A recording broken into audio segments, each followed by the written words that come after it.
দেখো, আগের দিনে আমরা কয়েকটা এক্সাম্পল দেখেছিলাম ম্যাথের, প্লাস আমাদের যে টাইপের সেকশনগুলো ছিল, balance section, under S four section, over N four section, সেগুলো আমরা দেখেছিলাম। তাদের যে মুভমেন্টটা হয়, মুভমেন্টটা কী করে আসে সেটা ক্যালকুলেশন করেছিলাম, আর নিউটন অ্যাক্সিসের রেটটা বের করা হয়েছিল। তো আজকে দু তিনটে ম্যাথ আমরা আরম্ভ করব, আবার কিছু টাইপের এক্সাম্পল আমরা আরও দেখব, প্লাস তার সাথে সাথে আমরা আজকে আইএস কোডটা একটু স্টাডি করব, ঠিক আছে? তো আজকে আইএস কোডটা একটু সবাই একটু সঙ্গে নিয়ে বসে থাকো। ওটা শেষে আমি একটু বলে দেবো কোথায় কি আছে এবং কোনটার কি মানে সব বোঝাতে চেয়েছেন ওনারা। তো আজকে ফার্স্ট এক্সাম্পল দেখো। দেখো, একটা অঙ্ক বলেছে, অ্যান্ড আরসিসি বিম, একটা আরসিসি বিম বলেছে যার ডাইমেনশন বলে দিয়েছে 200 মিলিমিটার ইন্টু 400 মিলিমিটার এফেক্টিভ। তার মানে এখানে এফেক্টিভ মানে বলছে যে ডি এর ভ্যালুটা, এখানে ডিটা কিন্তু ওভারঅল ডি নয়, এইখানে যে বিমটা আছে। আচ্ছা, তোমরা এই ফোর্থ সেমিস্টারে যতগুলো আরসিসি ক্যালকুলেশন করবে সমস্ত কিছুই তোমরা কিন্তু বিম করবে। ফিফথ সেমিস্টারে গিয়ে তোমরা কলমের ডিজাইন করবে, স্ল্যাবের করবে, ফুটিং করবে, বাট এখানে প্রথমে তোমরা আজকে মানে এই সেমিস্টারে শুধু আরসিসিতে বিমের ডিজাইন করবে, ঠিক আছে?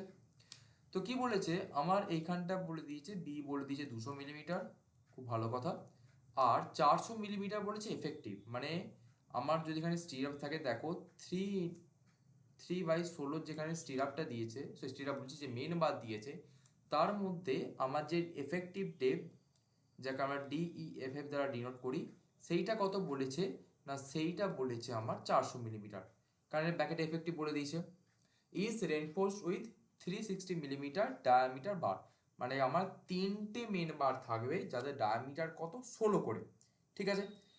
আর কত বলেছে না, এই যে আমি যে বারগুলো ইউজ করছি সেগুলো হচ্ছে AP415 গ্রেডের স্টিলের, ঠিক আছে?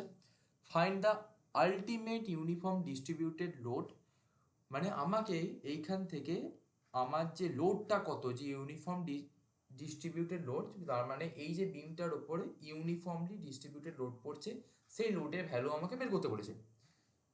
Which the beam can carry safely over a span 5 metre, তার মানে আমাকে এল এর যে আমাকে টোটাল যে স্প্যান, যে বিমটার যে লেন্থ, সেইটা আমাকে কত বলেছে না, সেটা আমাকে বলেছে 5 মিটার বলে দিচ্ছে। আর M20 কংক্রিট বলে দিচ্ছে। তো গিভেন ডেটা কি আছে, বি সমান 200 মিলিমিটার, আর ডি এফেক্টিভ, এফেক্টিভ আমাকে কত বলেছে 400 মিলিমিটার। এএসটি কত, আমার এখানে টোটাল যে আমরা রেনফোর্স ইউজ করছি তার এরিয়া কত, এএসটি সমান, তাহলে এখানে কত ডায়ার বার আমার এখানে ইউজ হয়েছে না, ইউজ হয়েছে 16 ডায়ার বার, তাহলে ইনটু 3, কারণ আমার এখানে কটা বার আছে না, 3টে বার, তাহলে এইটা আমার ক্যালকুলেশন করে আসছে, দেখো 603.19 এত মিলিমিটার স্কোয়ার, এত আমার এরিয়া অফ রেনফোর্সমেন্ট, এত আমার বারটা খেয়েছে এরিয়াটা। এইবার কি M20 গ্রেডের কংক্রিট জানে, ওখানে বলে দিয়েছে আমার যে এফসিকে ভ্যালুটা, যে characteristic compression strength in concrete fck value, সেটা বলে দিয়েছে।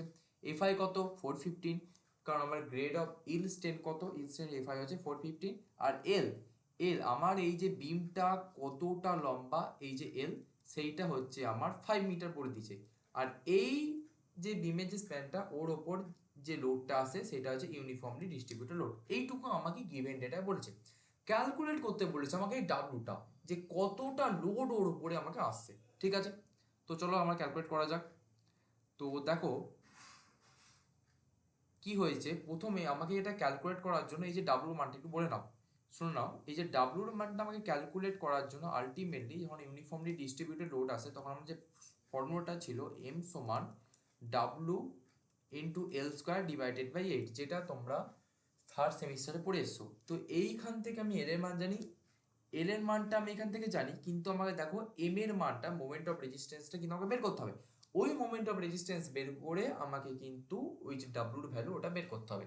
তো মোমেন্ট অফ রেজিস্ট্যান্স বের করার আগে আমাকে দেখতে হবে যে এই বিমটা কি টাইপের সেকশন, আন্ডার এনফোর্স সেকশন না ওভার এনফোর্স সেকশন, আমাকে এটা দেখতে হবে। তো ফার্স্টে ওইটা দেখার জন্য আমাকে এক্স ইউ বাই ডি এর ভ্যালুটা আমাকে চেক করতে হবে, তো সেটাই করি চলো। তো depth of neutral axis x u সমান কত বলেছে না, 0.87 fy into ASC divided by 0.36 fck into B, যেটা আমরা আগে অলরেডি ফর্মুলাতে দেখে এসেছি। আর হ্যাঁ, অবশ্যই তোমরা কিন্তু ব্যাকেটে এটা মেনশন করে দেবে যে এটা আমার কোডে কত নম্বরে কি বলা আছে। যখনই একটা সূত্র বা ফর্মুলা লিখবে সেখানে পাশে লিখে দেবে IS 456 আমার এটা 2000-এ আছে। আর ক্লজ নাম্বার জি 1.1 পয়েন্ট এ এইটা কিন্তু সূত্রটা লেখার সময় কিন্তু মেনশন করে দেবে, ঠিক আছে? কারণ এই যে সূত্রটা তুমি কোথা থেকে পাচ্ছ, অ্যাকর্ডিং টু কে না IS 456 থেকে পাচ্ছ। তো এখানে দেখো এফআই যে ভ্যালু আমি জানি 415, এএসটির ভ্যালু জানি 603.19,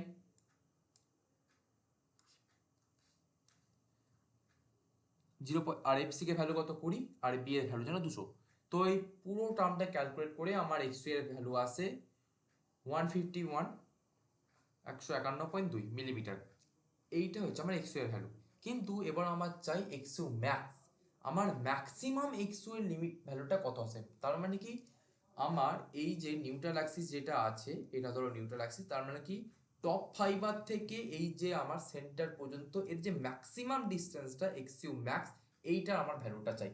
যে যে আমার স্ট্রেংথটা পড়বে তার ম্যাক্সিমাম ভ্যালুটা আমার কত থাকবে। তাহলে limiting depth of neutral Axis x max সমান কি না, এই যে এক্স ম্যাক্সটা 0.48 ইন্টু ডি। কেন কি দেখো, ওটা আমরা আগের দিন ক্লাসে যখন আমরা করছিলাম, সেকেন্ড ক্লাস হয়তো হবে আই থিঙ্ক, তো আমরা কি জেনেছিলাম না, এই যে দেখো এক্স এর ভ্যালুটা আমরা পুট করে আমার যদি এভি 415 গ্রেডের স্টিলের জন্য আমার এক্স ম্যাক্স বাই ডি এর ভ্যালু হচ্ছে 0.48, এটা কে বলছে না, আমাকে এটা কোড বলে দিচ্ছে।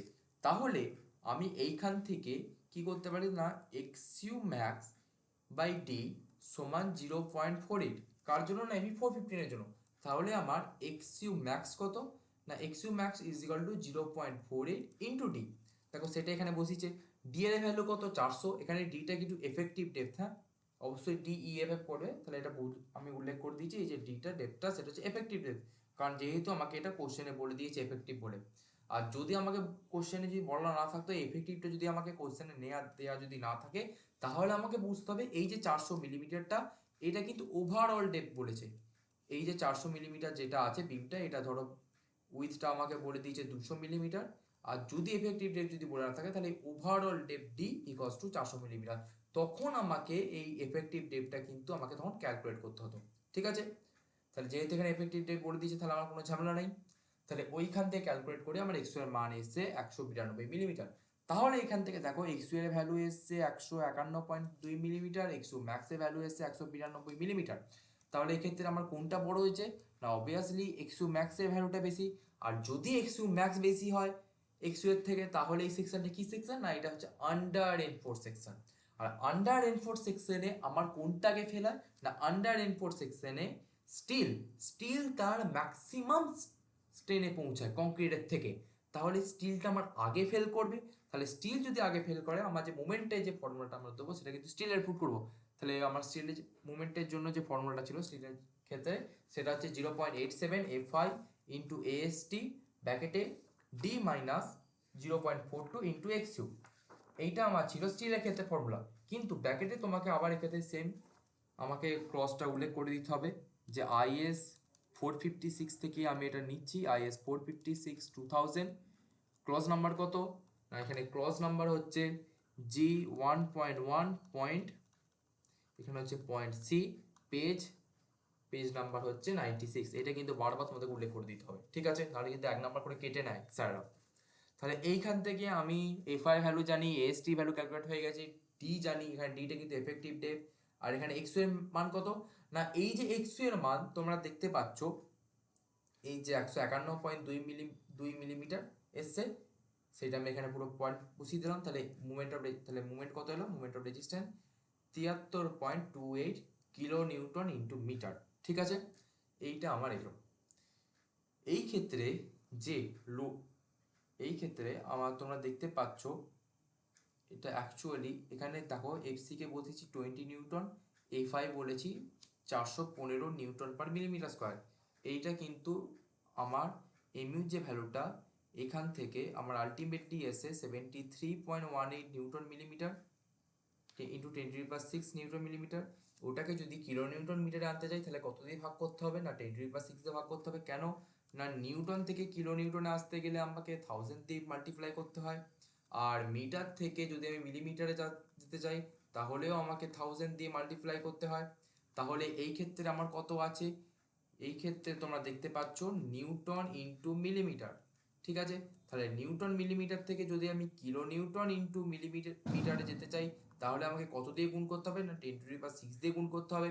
ঠিক আছে, তাহলে এক্ষেত্রে তোমরা দেখছো 10⁶ আছে, তাহলে এখানে যদি আনতে যাও তাহলে কিলো নিউটন মিটার আমি চলে এলো। ঠিক আছে, এইভাবে কিন্তু আমার, সরি আমি এটা একটু ভুল বললাম, এটা একটু আমার ভুলে গেল, সরি এটা একটু ভুলে গেল। 1 নিউটন যদি দেওয়া থাকে, 1 নিউটন, সরি এটা একটু ভুল বলে দিলাম, এটা উল্টোটা হবে, এটা একটু উল্টোটা হবে, খেয়াল ছিল না এটা আমার। এটা আমার নিউটন থেকে, এটা আমার 1 নিউটন যদি দেওয়া থাকে, তাহলে এটা আমার আসছে 1000 কিলোমিটার। ঠিক আছে, তাহলে এই ক্ষেত্রে তোমরা যে দেখতে পাচ্ছ যে আলটিমেট যে লোড ডাব্লিউ, তাহলে আমার এই ক্ষেত্রে আমার যে লোডটা কীভাবে আসছে, না লোডটা তোমরা দেখতে পাচ্ছ ইউনিফর্মলি ডিস্ট্রিবিউটেড লোড হিসাবে আমার আসছে। ঠিক আছে, এই যে ইউনিফর্মলি ডিস্ট্রিবিউটেড যে লোড আসছে, তাহলে তার জন্য আমার যে মুভমেন্ট, সেই মুভমেন্টের যে ফর্মুলা সেটা হচ্ছে m=WL²/8, যেটা তোমরা অলরেডি পড়ে এসছো, ইয়েতে পড়ে এসছো, তোমরা 3rd সেমিস্টারে পড়ে এসছো। তো সেই অনুযায়ী আমরা ওটাকে করব। ঠিক আছে, আর এখানটা আমি একটু ভুল লিখে দিয়েছি, এটাকে আবার ভুল লিখেছি। 1 কিলো নিউটন 1000 নিউটন। ঠিক আছে, তো সেইভাবে আমার আসছে এটা। আর তাহলে এখানে আলটিমেট লোড কত, যে আমার এই ক্ষেত্রে যে লোডটা আমি বের করতে চাইবো, আমার যে মুভমেন্ট, সেইটা কিন্তু আমার ম্যাক্সিমাম লিখবো, যে ম্যাক্সিমাম মুভমেন্ট তাহলে কত, ডাব্লিউ ইউ। এখানে ডাব্লিউ ইউ কারণ লিখেছে, কারণ যে লোডটা সেটা হচ্ছে ইউনিফর্মলি ডিস্ট্রিবিউটেড লোড, ওই জন্য ডাব্লিউ ইউ লেখা আছে, into L² divided by movement. এখান থেকে কত পেয়েছি, না মুভমেন্ট এখান থেকে আমরা পেয়েছি 73.28 কিলো নিউটন ইন্টু মিটার। সেইখানে এই মুভমেন্টের মানটা বসাবো, আর এখানে এল এর মান কত, এল এর মান এখানে আমার কত আসছে, না 5 মিটার আমাকে লেন্থ ওখানে বলিয়ে দিয়েছে মোমেন্টের, সরি লেন্থের ভ্যালুটা যে কতটা স্প্যান আমার জুড়ে আছে। তো সেই ভ্যালুগুলো টোটালটা আমরা এখানে পুট করেছি। তো পুট করে আমি আলটিমেটলি এখানে যে কতটা লোড আসছে, আলটিমেটলি এখানে কত লোড আসছে সেটা হচ্ছে আমি এখানে পেয়েছি 23.45 কিলো নিউটন পার মিটারে আমার আসছে। ঠিক আছে, আশা করি তোমরা বুঝতে পেরেছো, ক্লিয়ার তো? ঠিক আছে, যদি অসুবিধা থাকে তোমরা আবার জিজ্ঞেস করতে পারো। তাহলে আমি এবার নেক্সট অঙ্কটার দিকে তাহলে মুভ করছি। ওকে, নেক্সট কি বলেছে, নেক্সট অঙ্কটা দেখো, বলেছে এ rectangular beam is 20 centimeter wide and 40 centimeter deep up to the center of reinforcement. Find the area of reinforcement required if it has resist a movement 25 kilonewton meter. Use M20 concrete mix and AP 450 steel. দেখো এক্ষেত্রে বলে দিয়েছে আমার যে বিমটা আছে, সেই বিমের with হচ্ছে 20 সেন্টিমিটার, কোনো অসুবিধা নেই, আর 40 centimetre depth up to the centre of reinforcement. কথাটার মানে কি, যে আমার যে রেনফোর্সমেন্টগুলো আছে সেটা হচ্ছে যার যে ডেপথটা সেটা হচ্ছে টপ ফাইবার থেকে এই যে রেনফোর্সমেন্টের সেন্টার পর্যন্ত আমার ডেপথ বলেছে 40 সেন্টিমিটার। তার মানে কি আমার এখান থেকে বলে দিচ্ছে ডি এফেক্টিভ যে ডেপথ সেটার মানটা আমাকে বলে দিচ্ছে। তাহলে অবভিয়াসলি আমি এখানে কি করছি, গিভেন ডেটাগুলো লিখে নিয়েছি, তাহলে যেগুলো সেন্টিমিটার আছে সেগুলোকে মিলিমিটারে এনেছি। এইবারে দেখো আমাকে কি বলেছে এখানে, এরিয়া অফ রেনফোর্সমেন্ট রিকোয়ার্ড আমাকে বলেছে এই বিমটাতে অ্যাকচুয়ালি যে রেক্টাঙ্গুলার বিম আছে কতটা এরিয়া রেনফোর্স আমরা এখানে ক্যালকুলেট করব। ঠিক আছে, এইটা আমাকে বের করতে বলেছে। তাহলে মুভমেন্ট আমরা এখানে বলে দিয়েছে 25 কিলোমিটার মিটার, সেটাকে আমি নিউটন মিলিমিটারে এনেছি, এফসিকে বলে দিয়েছি, এফআই বলে দিয়েছি, ব্যাস এখান পর্যন্ত আমাদের কোনো অসুবিধা নেই। তাহলে আমার বেন্ডিং মুভমেন্টের আমাকে ফর্মুলাটা কি ছিল, না বেন্ডিং মুভমেন্টের ফর্মুলা ছিল গামা ইন্টু বিএম। ঠিক আছে, এখানে বিএমটা কি, না এখানে যে মুভমেন্টটা গামা ইন্টু মুভমেন্ট, তাহলে আমার এখানে মুভমেন্টটা যেটা আসছে, এই যে মুভমেন্টটা যে গামা, এটা হচ্ছে লোড ফ্যাক্টর। আমি এখানে লোড ফ্যাক্টর কত নিয়েছি, মানে ফ্যাক্টরটা সেফটি কত নিয়েছি, 1.5 নিয়ে নিয়েছি, তার সঙ্গে কত মাল্টিপ্লাই করেছি, না এই যে মুভমেন্টটা আমার কত এসছে, যে বেন্ডিং মুভমেন্ট মানে আমার এই বিমটা কতটা বেন্ড করছে সেইটা আমি এখানে ক্যালকুলেট করছি। ঠিক আছে, তাহলে এটা ক্যালকুলেট করার জন্য আমার মোমেন্টটা দিয়ে দিয়েছে, এর সঙ্গে তাহলে কত মাল্টিপ্লাই করবো না, এখান থেকে ফ্যাক্টর অফ সেফটি মাল্টিপ্লাই করবো। ফ্যাক্টর অফ সেফটি কংক্রিটের ক্ষেত্রে কত না 1.5, এই 1.5টা আবার করতে গেলেও সেটা আমি আজকে কোডে গিয়ে দেখাবো কোত্থেকে আসছে।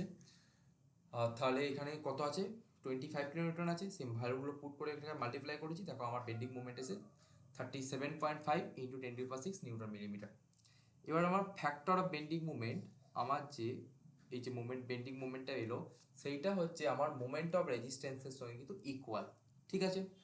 তাহলে আমার এই ক্ষেত্রে দেখো বলেছে যে এএসটিটা আমাকে ক্যালকুলেট করতে বলেছে, আর এএসটি কত কোনটা না এরিয়া অফ রেনফোর্সমেন্ট, মানে এই যে স্টিলের যে পোর্শন সেইটা আমাকে ক্যালকুলেট করতে বলেছে। আর এই ক্ষেত্রে যে মোমেন্টটা আমি তাহলে ইয়ে করব, যে বেন্ডিং মোমেন্টটা হচ্ছে সেটা আমাকে রেজিস্টকে করবে, যে বেন্ডটা হচ্ছে সেটাকে আমি স্টিল রেজিস্ট হচ্ছে, তার জন্য আমি এক্ষেত্রে কোন ফর্মুলাটা ইউজ করবো না, তার জন্য আমি এক্ষেত্রে আমার যে স্টিলের জন্য যে ফর্মুলাটা ছিল সেইটা আমি মোমেন্টের কিন্তু ইউজ করব। সেটা কত না mu equals to 0.87 fy into STD 1 minus fck into ST divided by fck into BD. তার মানে এখানে তোমরা বুঝতে পারছো এই যে সেকশনটা, এই সেকশনটা কিন্তু আন্ডার রিইনফোর্স সেকশন, ঠিক আছে, আর কিন্তু স্টিলটা ফেল হচ্ছে। তো সেইখান থেকে তোমরা দেখতে পাচ্ছ এই যে এমইউ প্রত্যেকের আমি এখানে মান বসাবো, কিন্তু এএসটির মান আমি জানি না, কারণ এএসটিটা আমাকে ক্যালকুলেট করতে হবে। নেক্সট তোমরা দেখতে পাচ্ছ এই যে moment 37.5 into 10⁶ equals to total টার্মগুলোকে আমি বসিয়ে দিচ্ছি, এখানে দুটো এএসটি তোমরা দেখতে পাচ্ছ। এইখান থেকে পুরোটা আমি এখানে ক্যালকুলেট করেছি, ক্যালকুলেট করে দেখো এএসটির মানটা পেয়েছি। দেখো আমি এখানে পাশে ক্যালকুলেশনটা দেখিয়ে দিচ্ছি। এইখানে যে 37.5 ইন্টু 10⁶ ইকুয়ালস টু এখানে কত দিয়েছে না, ইকুয়ালস টু আমার এখানে বলে দিয়েছে 0.87 ইন্টু 415। ক্যালকুলেশনটা কীভাবে করতে হবে সেটা বলে দিচ্ছি। 415 into 400 AST 1 minus 415 into AST divided by 20 into 200 into 400, এইটা আমাকে বলে দিয়েছে। তো ক্যালকুলেশন সময় তোমাকে কিন্তু ফার্স্টে এই যে টোটাল টার্মটা তোমরা রাইট হ্যান্ড সাইডে দেখতে পাচ্ছ এইটাকে এইটার সঙ্গে কিন্তু মাল্টিপ্লাই ভাগ করে দেবে। এই যে 337.5 ইন্টু 10⁶ ক্যালকুলেটার মেরে দেবে, এটা টোটাল এই যে টার্মটাকে এক্স ধরে নিলাম, এই টার্মটাকে তোমরা ভাগ করে যেইটা আসবে সেইটা তোমরা প্রথমে কিন্তু এই জায়গাটায় লিখবে, হয়েছে। ফার্স্ট স্টেপ তোমাদের কিন্তু এইটা, আমি ক্যালকুলেশনটা ইজির জন্য তোমাদের বলে দিচ্ছি। তাহলে সমান এখানে কি হবে এসটি ইন্টু মাল্টিপ্লাই এখানে এই ব্র্যাকেটের ভেতরে ব্র্যাকেটের টার্মটা পড়ে থাকবে। তাহলে এই ক্ষেত্রে এএসটিটা বাদ দিয়ে এই ক্ষেত্রে যে 1 minus 415 divided by 20 into 200 into 400, এই টোটাল টার্মটা তোমরা আগে ক্যালকুলেট করে নেবে। তার সঙ্গে তাহলে আমার এখানে এএসটিটা মাল্টিপ্লাই হয়ে যাবে, দিয়ে এখানে আমি একটা এএসটির একটা টার্ম পাবো, যেটা আমার তোমার 1 মাইনাস সামথিং একটা কিছু থাকবে, তার সঙ্গে কিন্তু এএসটি আমার থাকবে। ধরো এই যে ভ্যালুটা, এই ক্ষেত্রে আমি যেই 415 ডিভাইডেড বাই 20 ইন্টু 200 ইন্টু 400 এটাকে আমি ওয়াই ধরে নিচ্ছি। তো এই ওয়াই ইন্টু এসটি আর এইখান থেকে যে ভ্যালুটা এলো সেটা আমি এক্স ড্যাশ ধরে নিলাম, যেহেতু এক্সটা আমি আগে ধরে নিচ্ছি এক্স ড্যাশ। তাহলে এইখান থেকে কি করবে, তাহলে আলটিমেট আমার ইকুয়েশন আসছে x dash equals to ST minus y into ST square. ST দুবার হয়ে গেল, তাহলে এখান থেকে তোমরা লিখতে পারছো এবার সব এইদিকে নিয়ে চলে আসো, এইবারে সমস্ত টার্মগুলোকে তোমরা কি করবে এই দিকে নিয়ে চলে আসবে, ঠিক আছে। যদি আমি এইদিকে নিয়ে চলে আসি তাহলে কি হবে না ওয়াই যদি এদিকে নিয়ে আসো তাহলে এটা ওয়াইটা তাহলে প্লাস হয়ে যাবে, প্লাস ওয়াই এসটি তার whole square minus ST minus x, sorry এটা প্লাস এক্স ইকুয়ালস টু 0। তাহলে এই ক্ষেত্রে তোমরা যে দেখতে পাচ্ছ আমি এই ক্ষেত্রে সিধর আচার্যে কিন্তু ফর্মুলা ফেলবো। তো তার জন্য আমার যে এই টার্মটা আছে সেটাকে কিন্তু 1 করতে হবে। সেই এই টার্মটাকে ওয়াইটাকে যদি আমি 1 করতে চাই তাহলে উভয় পক্ষকে মানে বোথ সাইডকে তুমি ওয়াই দিয়ে ভাগ করে দাও। তাহলে কি y by y ST ST square minus 1 by y, দেখেন অন্য একটা কালি ইউজ করি, মাইনাস 1 বাই ওয়াই প্লাস 1 এখানে অত এক্স আছে x by y equals to 0। এই টোটাল টার্মটা ক্যালকুলেট করার পর তোমাদের একটা ভ্যালু আসবে, এটা ধরো ওয়াই ওয়াই কেটে গেল, তাহলে এখানে কত আসে AST square minus 1 by y into AST plus x by y equals to 0।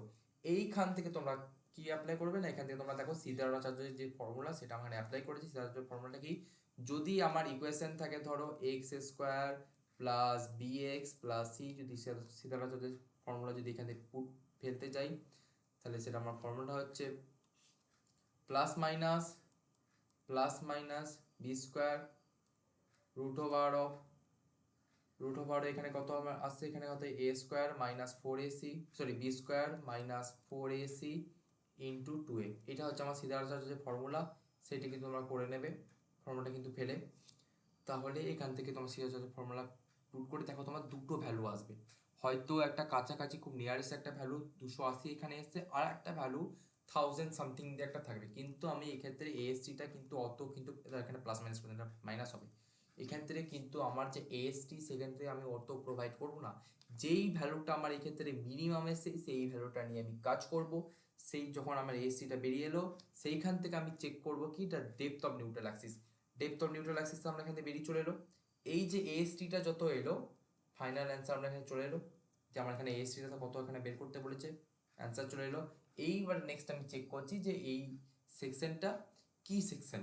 দেখো এটা প্রথমেই বুঝতে পারছেন যে আন্ডার ইম্পোর্ট সেকশন, তবুও আমাকে একবার চেক করে দেখিয়ে দিতে হবে না ফার্স্ট কি না এক্সইউ বের করবো, এক্সইউ ম্যাক্স বের করবো, এখান থেকে দেখবো কোনটা বেশি হচ্ছে না এক্সইউ ম্যাক্সটা ক্ষেত্রে দেখা গেলো বড় হচ্ছে, তাহলে আমরা বলতে পারি যে এই সেকশনটা under import section and design is okay.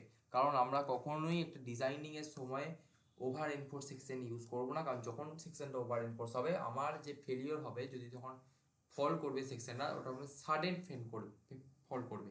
আর যদি আন্ডার ইনফোর্স সেকশন হয় তাহলে ওটা আমার যে বিমটা ওটা ডিফ্লেক্ট করবে, ওটা যে বেন্ড হবে খানিকটা, যখন ওটাকে বেন্ড করতে আসবে ওটা একটা ওয়ার্নিং দিয়ে বেন্ড হবে। ওটা কিন্তু যখন স্টিল তার আলটিমেট যে ইনস্ট্যান্স ওখানে পৌঁছে যাবে ও কিন্তু সঙ্গে সঙ্গে ব্রেক করবে না, বাট যখন কংক্রিট তার আলটিমেট যে স্টেজ সেখানে পৌঁছে যাবে তখন ওটা কিন্তু ফেল করে যাবে। ঠিক আছে, এই জন্য আমরা এক্ষেত্রে আন্ডার ইনপোর্ট সেকশন ইউজ করবো। ওকে, আশা করি অসুবিধা নাই। আর এটা একটা লাস্ট ম্যাথ এখানে দেখে নিই। এখানে আমার বিমের উইথ বলে দিয়েছে আর ডি এফেক্টিভ বলে দিয়েছে, এফেক্টিভ রেট বলে দিয়েছে, determine the ultimate moment resistance মানে এমইউ বের করতে বলেছে, রেইনফোর্সমেন্ট বলেছে 416 মিলিমিটার মানে 4টে বার আছে 16 মিলিমিটার ডায়ার উপরে আছে, M20 কংক্রিট বলেছে আর এবি 415 স্টিল বলেছে। সেম প্রসেস আমি দেখবো এখানে কোন সেকশন হচ্ছে আন্ডার এনফোর্স না ওভার এনফোর্স, সেই অনুযায়ী এখানে বেরিয়েছে দেখো আন্ডার এনফোর্স সেকশন। তার জন্য আমি যে মোমেন্টের যে ফর্মুলা পুট করব সেটা হচ্ছে স্টিলের জন্য যে ফর্মুলা সেটা পুট করবো, পুট করে দেখো এখানে এমইউর মানটা এসে। এই পর্যন্ত ছিল দেখো তোমাদের বেসিক যে অঙ্কগুলো ছিল আরসিসির সেইগুলো হচ্ছে গেল। এইবারে নেক্সট আমি তোমাদের আসি কোডে। কোডে তোমার কোথায় কি আছে, লিমিট স্টেট মেথড প্রথমে আমি আসছি। দেখো কোডেতে তোমার যে পেজ নাম্বার যদি তোমরা কোডের পেজ নাম্বার দেখতে পাও তাহলে বইটার হচ্ছে 67 আর পিডিএফ এরও হচ্ছে পেজ নাম্বার 80।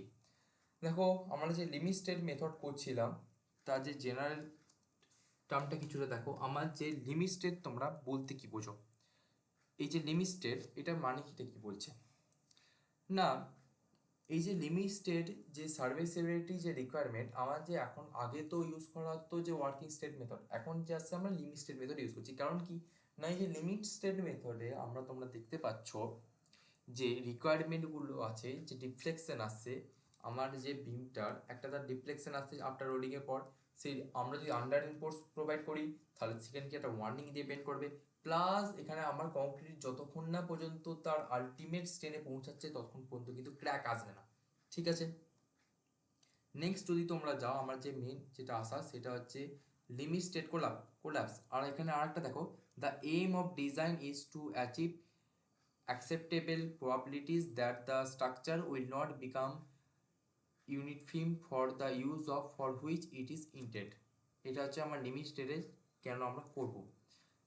নেক্সট যেটা মেন পয়েন্ট সেখানে এসো যে লিমিট স্টেট অফ কোলাপসে কি বলছে, তা এই যে কোলাপসের আমার দু রকমের এই ক্ষেত্রে লিমিট স্টেট মেথড হবে, একটা হচ্ছে কোলাপস একটা হচ্ছে সার্ভিসিবিলিটি।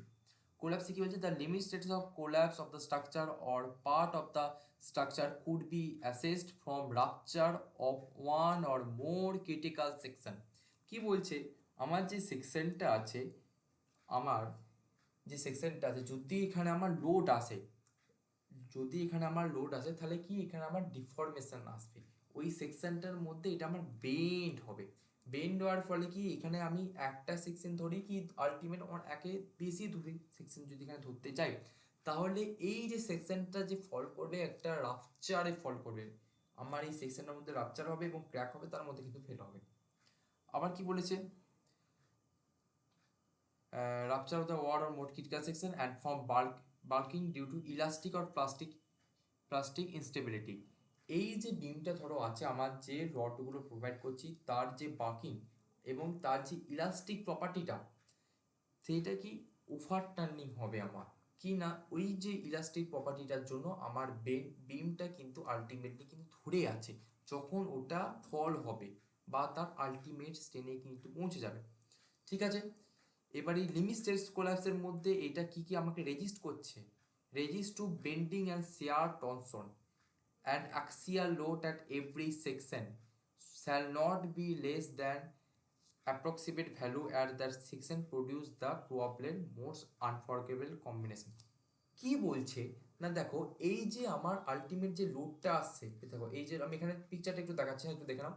এইখানে যে লোডটা আসছে আমার এখানে বেন্ড করছে, কিন্তু আমার যে স্টিল আছে, স্টিল কি চাইবে, ও কিন্তু এই দিক থেকে ও একে রেজিস্ট করবে, একে বাধা দিতে চাইবে। ওপর থেকে ফার্স্ট ফোর্স এসেছে, ঠিক আছে, খুব ভালো কথা, আমি ওই ফোর্সটাকে বাধা নেওয়ার জন্য স্টিল কি করছে, আমার রেজিস্ট করছে, শেয়ারে রেজিস্ট করবে, টর্শনে রেজিস্ট করবে এবং আরেকটা কি করবে, বেন্ডিংয়ে। তাছাড়া যে অ্যাক্সিয়াল লোড, যে অ্যাক্সিস বরাবর যে লোড আসছে প্রত্যেকটা সেকশনে, যে অ্যাক্সিস বরাবর যে লোড আসছে সেইটাকে আমাকে রেজিস্ট করতে হবে এই লিমিটেড কোলাপসে। তারপরে কি আসে, limit state of serviceability. First point আছে আমার ডিফ্লেকশন। ডিফ্লেকশনটা তোমার এখানে বলে দিচ্ছে ক্লজ নাম্বার 23.2-তে আছে।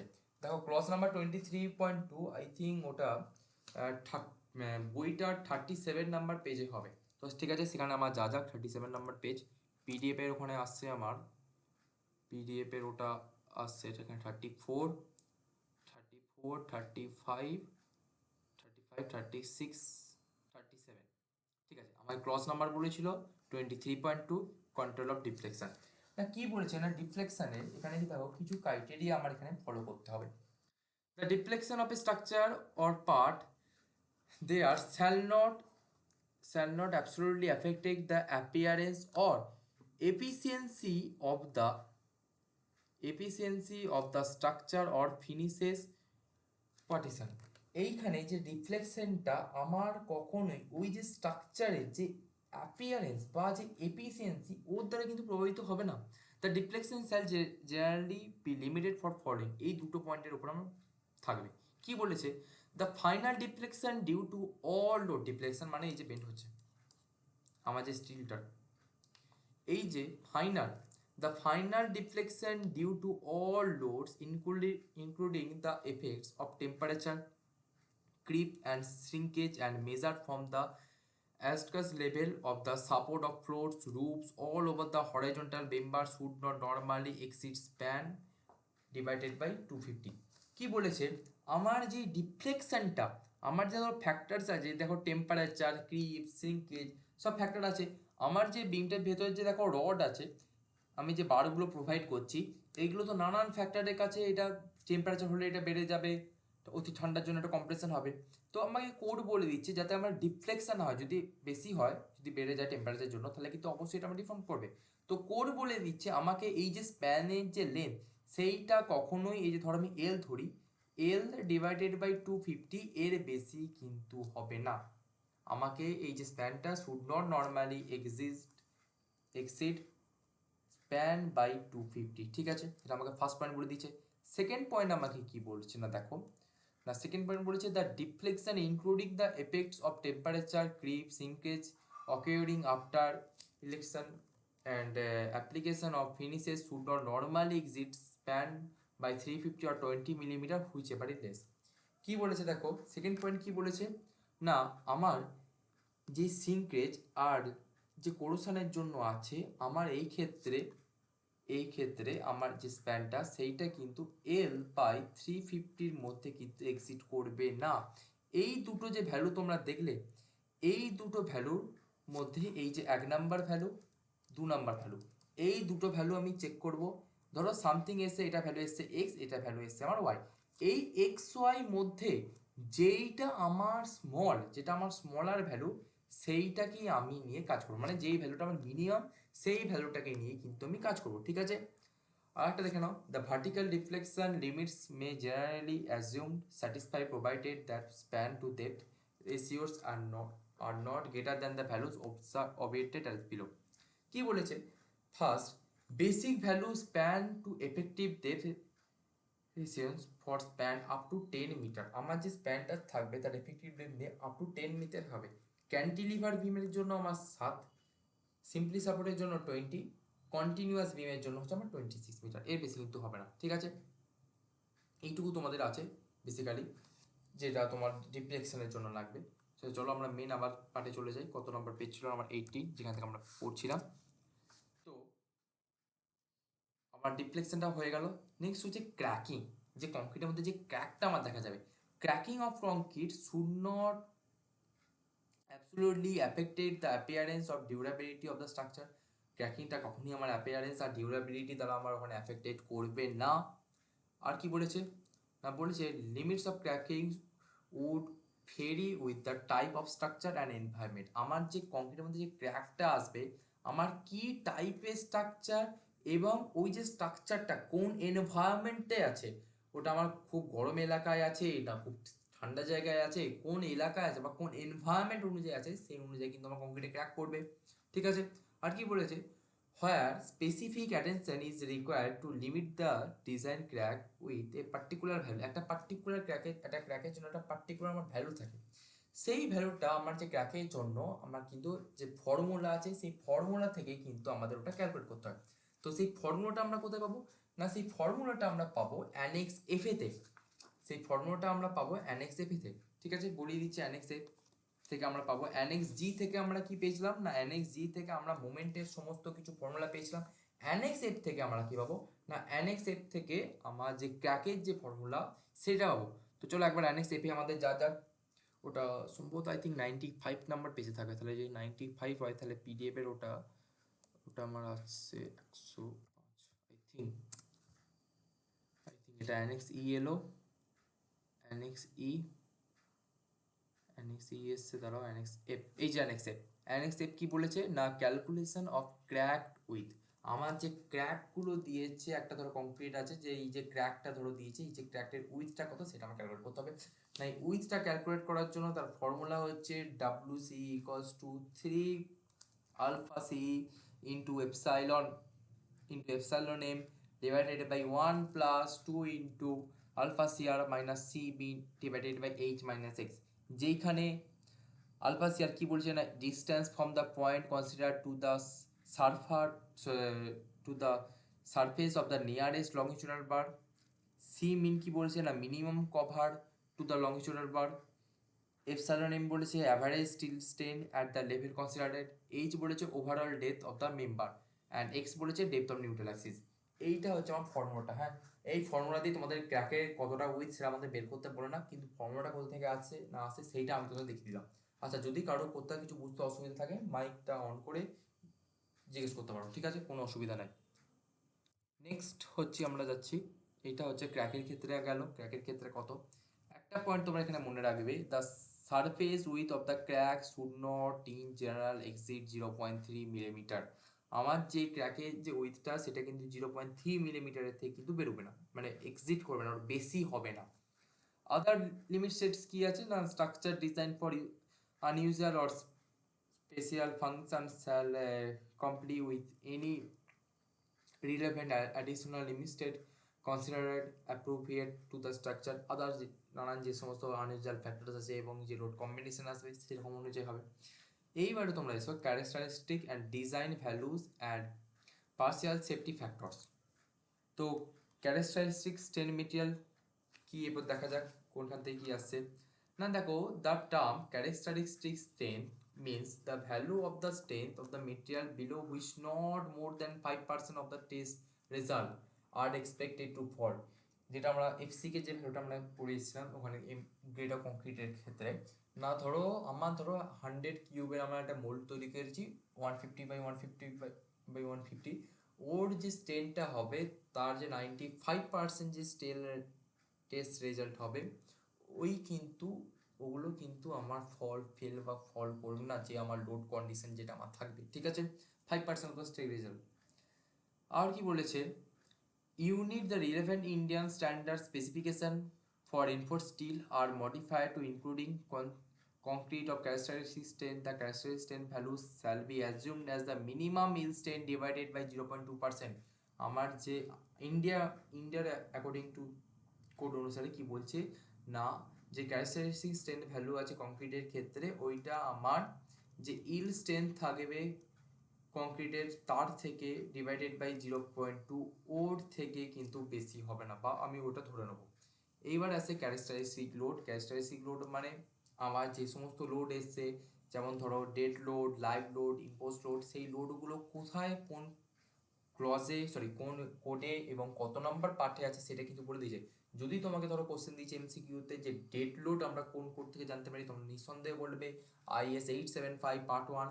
এবার তোমাকে যদি ব্যাখ্যা করতে বলে, মানে তোমাকে যদি এবার দিতে বলে যে পরীক্ষা এমসিকিউতে যে কেন ওটা দিয়েছো, তাহলে তখন লিখে দেবে যে according to IS 456/2000 clause number 36.2 আমরা জানতে পারছি কি না এইখানে এই কোডটা আমার আছে, ঠিক আছে। এটা হচ্ছে ক্যারেক্টারিস্টিক লোড গেল। নেক্সট হচ্ছে, এইগুলো তোমাদের নাই, হ্যাঁ, নেক্সট হচ্ছে partial safety factor, gamma f দ্বারা যাকে আমরা ডিনোট করি। দেখো তোমাদের আমি ডেড লোড করার সময় যখন লোডগুলো করেছিলাম তখন লোডের ধরো কম্বিনেশন বলেছিলাম, dead load, live load, dead load, wind load. আর dead load, live load, wind লোডের জন্য কি কি যে কম্বিনেশন, তার জন্য যে আমি সেফটি ফ্যাক্টর কত নেবো সেটা বলতে আছে। ডেড লোড, লাইভ লোডের জন্য 1.5, dead load, live load, wind লোডের জন্য 1.2, সেটা কোয়ার জন্য না, লিমিট স্টেট অফ কোল্যাপসের জন্য। আদার্স যে লোড আছে তার জন্য বলে দিচ্ছে, বা লিমিট স্টেট সাবডিসিবিলিটির জন্য বলে দিচ্ছে। আমাদের মেনলি সিলেবাসে লাগবে লিমিট স্টেটস অফ কোল্যাপস, কারণ এটা নিয়ে আমরা যেহেতু আলোচনা করছি। এইবার দেখো আমরা কংক্রিটের ক্ষেত্রে যেকে আমরা গামা এফ দিয়ে শুরু করি, should be taken as 1.5 for concrete, যে পার্সিয়াল সেফটি ফ্যাক্টর কংক্রিটের জন্য 1.5, আর স্টিলের জন্য কত 1.15, ঠিক আছে। এটা আগেই বলে দিয়েছিলাম সেকেন্ড ক্লাসে তোমাদেরকে। নেক্সট হচ্ছে অ্যানালিসিস। এইবার আমরা যে স্ট্রাকচারটা করব তার যে অ্যানালিসিসটা করব, এইখানটা আমাদের লাগছে না। এই যে লিমিট স্টেটস অফ কোলাপস ফ্লেক্সারের ক্ষেত্রে যে অ্যাজাম্পশনগুলো সেটা প্রতিটা কিন্তু ছবি এঁকে বলে দিয়েছে, এগুলো আশা করি এগুলো অসুবিধা নেই। এখানে দেখো এক্সু ম্যাক্স বাই ডি এর প্রতিটা গ্রেডের স্টিল বলে দিয়েছে এবং তাদের এক্সু ম্যাক্স বাই ডি এর যে ভ্যালু সেটা এখানে বলে দিয়েছে। এই যে গ্রাফটা আছে এটা হচ্ছে মাইন স্টিলের গ্রাফ, মাইন স্টিল বলছি, এটা হচ্ছে HYSD বারের গ্রাফ, এবি 415 এর জন্য গ্রাফটা বলে দিচ্ছে। এবং তার যে ইল স্ট্রেন ছিল 0.002, তার থেকে যে এফআই যে আমরা যে পয়েন্টটা পাচ্ছিলাম না সেখান থেকে ধরে নিয়ে যে আমার এফআই যে মানটা এসেছিল আগের দিন যেগুলো তোমাদের দেখাচ্ছিলাম, দেখো সেই গ্রাফ অনুযায়ী কিন্তু এখানে করে দেওয়া আছে, ঠিক আছে। এগুলো কিন্তু অলরেডি আমাদের ডিসকাস হয়ে গেছে। নেক্সট হচ্ছে লিমিট স্টেট অফ কোল্যাপস কম্প্রেশনের জন্য অ্যাজাম্পশন কি বলেছে, অ্যাজাম্পশন বলেছে the maximum compressive strength in concrete in axial compression is taken as 0.002. Second কি বলেছে, the maximum compression strength at highly compressed extreme fiber in concrete subjected to an axial compression and bending when there is no tension। দেখো যদি no tension condition হয়, যদি আমরা গ্রাফটাকে দেখি ভালো করে, কংক্রিটের ক্ষেত্রে যে ভ্যালুটা যে টপ ফাইবারে যে ভ্যালুটা থাকবে সেটা হচ্ছে 0.0035 মিটার্স, 0.55 মিনিটস, আর কত টাইমের জন্য না 0.75 টাইমের জন্য। The strain at least compression extreme ফাইবারের জন্য কখন, যখন আমার সেইখানে কোনো প্রকার no tension on the section, কোনো প্রকার টেনসাইল ফোর্স ওখানে আমার থাকবে না, সেই ক্ষেত্রে কম্প্রেশনে জাস্ট পিওর কম্প্রেশনের কথাটা তোমরা মনে করো, পিওর কম্প্রেশনে যে টার্মগুলো আমরা ইউজ করছিলাম, পিওর কম্প্রেশনের জন্য এফসিকে যে ভ্যালুটা পেয়েছিলাম সেটা নিয়ে আমাদের কাজ করলে চলবে না।